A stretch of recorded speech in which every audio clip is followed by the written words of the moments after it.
Alright guys, welcome to Valley of Fire State Park.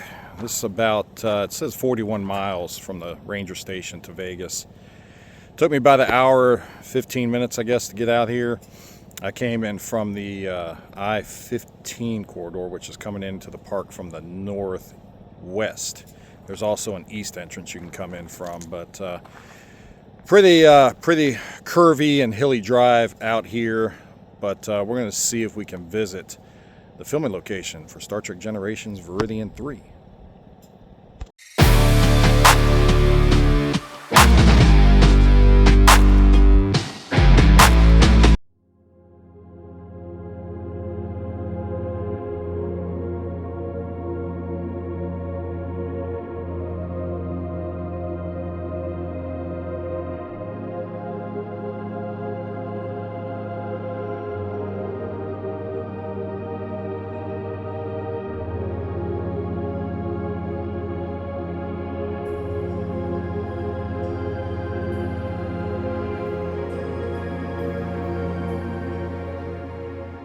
Alright guys, so I made it.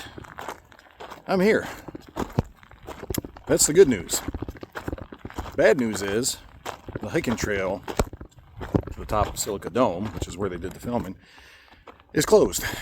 And you're not allowed to go up there right now, which really sucks, because that really puts a damper on my plans.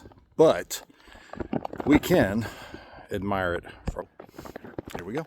Here is Silica Dome. And that peak right up there is where they would have had all the scaffolding set up. And where Soren's platform was, right up the top there. And I think on the back side of that is actually where Kirk's grave is. As you can see, all the canyon that's down here. But it is a gorgeous view here. I hear it's an even more spectacular view. You can see all the red rock over here and how it goes from, whoop, almost tripped. How it goes from like a red, really dark red color, and then when you get right here, it becomes white. So that's unfortunate that I can't get up there. I was really looking to find a couple of the filming locations up there, see some of the bolts, or the places where the bolts were, where they patched it, and check that out. And I was also hoping I could find where the spot is where they actually filmed Kirk's death at. That might be a hard task, because you can see there are a lot of canyons and ravines. My assumption would be that it's probably on the backside from here, because there is a road, and you can see pictures when they were filming of all the trailers that were parked along this road here while they were filming up on the dome. I'm pretty sure that canyon is probably over there somewhere, either on the back side here, or maybe even on the other side of just this rock structure here, this rock outcropping. But unfortunately, I can't go up there, and that sucks. That just means I'm going to have to make another trip at some point. But being as I live in Nevada now, it's not that big of a deal. Maybe next year when I come to the Star Trek convention, I'll be able to get up there and take a look at it, if not before then. But yeah, don't want to break any rules. Also, since there's a park ranger sitting right there watching to make sure people don't go venturing up in here where they're not supposed to be. But anyway, that's it guys. About all I can show you here, but all is not lost. I have one other thing that I know I can show you, so give me just...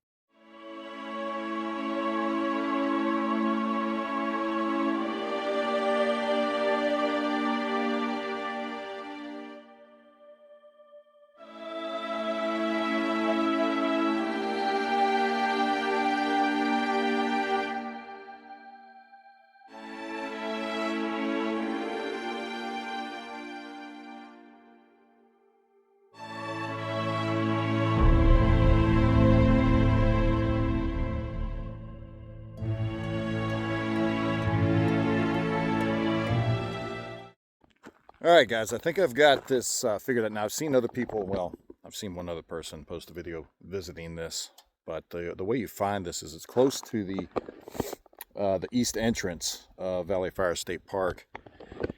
And it's about a quarter to a half a mile before you get to or east of the turnoff for what they call the cabins. And what you're looking for is, let me flip this. You see this cross here. And that's a permanent fixture, it looks like, so that should be here. But you also have this sign here. It's a pull-off for Sergeant John Clark.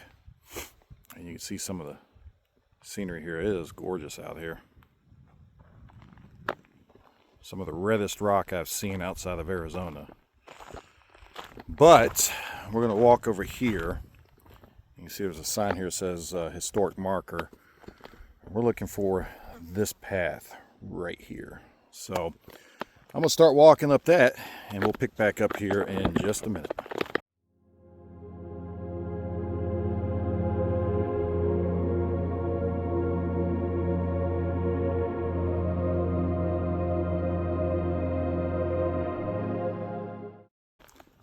Alright, so we're coming up to the top here.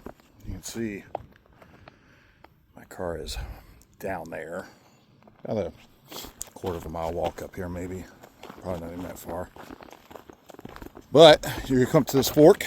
Trail goes off that way. What we're looking for should be right down here, and it's just coming into view.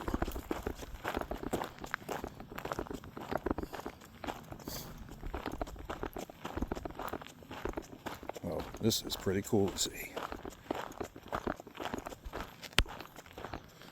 I can't believe this is actually still here. It's been 30 years now. And here it is. Kirk's Bridge, as they say. I guess it's just as much Picard's as it is Kirk's. But this is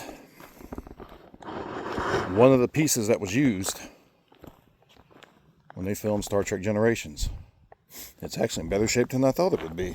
I'd seen some pictures of this and thought I'd seen a hole in it. This actually, I don't know if they've replaced this with another one of the bridges, because there were two, as far as I know, that were used. And when I'd seen somebody visit this before, it looked like there was a hole in this. So this might actually have been replaced with one of the other bridges. I'll have to go back and look. But that's pretty cool. This is at least one of the bridges used in filming Star Trek Generations. And I'll show you that shot real quick. But that's pretty cool. I'm glad they put this out here and put it to use, and you can actually see it. But yeah, so I'll just showing you, if you want to come see this, it's still here. And again, like I said, it's at least one of the bridges. A video somebody had shown that was filmed about 5 years ago. There was a hole, I thought, in the bridge, and I don't see where this has been patched. So they may have actually replaced this with the second bridge that was used in the filming. So I'm not sure, but I'll take a look back and see if I can find that out. But it is here if you want to visit it. It's pretty cool. Kirk's Bridge.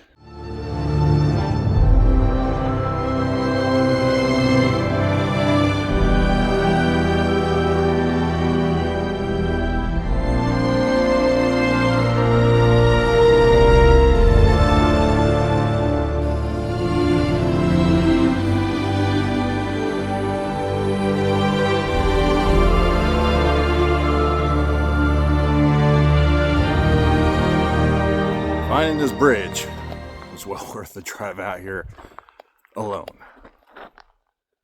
That's pretty cool to see. I'm glad they kept it out here.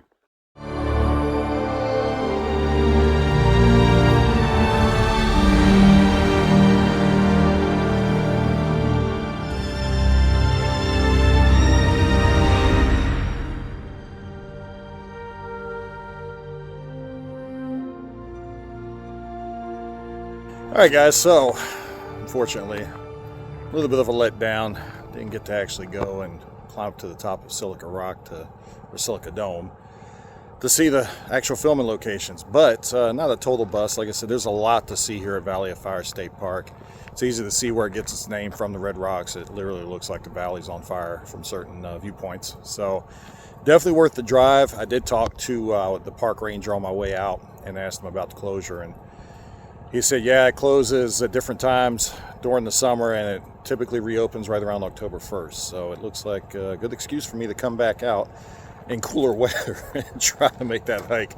Because even from where I walked to take the picture, I was sweating. It's 9:30 and it's already like 105 out. So definitely bring plenty of water, but I'll come back during cooler times, see if I can make that hike up there. But till then, sorry for the disappointment, but got to see at least Kirk's Bridge, so that was worth the trip in my opinion. So until next time, take care.